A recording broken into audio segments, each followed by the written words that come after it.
At the fag end of a Tory government, the best thing they can offer in the King's speech today is a plan to get us off cigarettes. Rishi Sunak's premiership is going up in smoke, with even Tory backbenchers looking like they want to be stubbed out.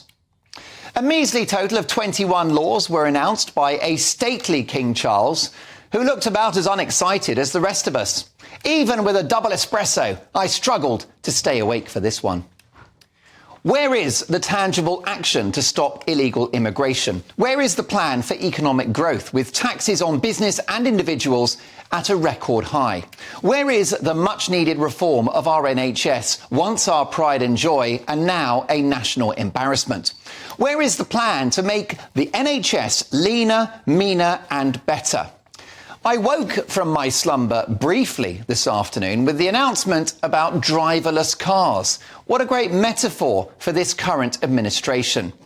But there were some positives. Tougher sentences for murderers and rapists, and dealing with antisocial behaviour. If Nadine Dorries' new book is to be believed, they should start with Tory backbenchers.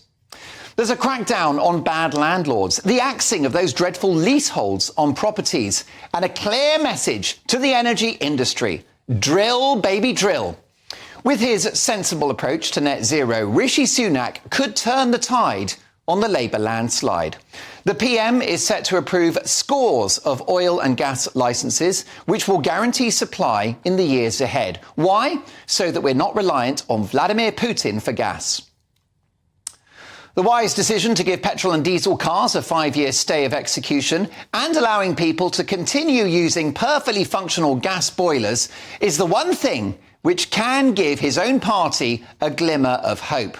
Pushing back on the global green agenda with all its powerful interest groups shows political and moral courage from the Prime Minister. Something sorely lacking from the cervix-free leader of the opposition, Sir Keir Starmer, a man who's bendier than Uri Geller's spoon. This guy will morph into any shape you want him to. He wanted to cancel Brexit with a second referendum, but now he's its biggest champion. He campaigned for Jeremy Corbyn, his friend, to be Prime Minister, but went on to expel him from the party. He vocally supports the war dead and Israel, but mysteriously forgets to wear a poppy whilst addressing British Muslims. Was that an accident, like Labour say? Poppycock. And if Starmer gets in, he will risk our energy supply and potentially spike energy costs and therefore inflation by betting the house on flaky renewables, even though a recent auction of wind farm licences saw no takers from the private sector. Make of that what you will. Starmer wants to gamble borrowed billions, your money and mine, on a 1970s-style energy company called Great British Energy, which I fear will be a great British disaster. So, whilst today's King's speech was about as exciting as a night on the tiles with Mary Berry, the message to the public remains the same. The Tories are terrible, but Labour would be worse. Is that enough to help the Tories in what is now expected to be a surprise May election? I wouldn't hold my breath.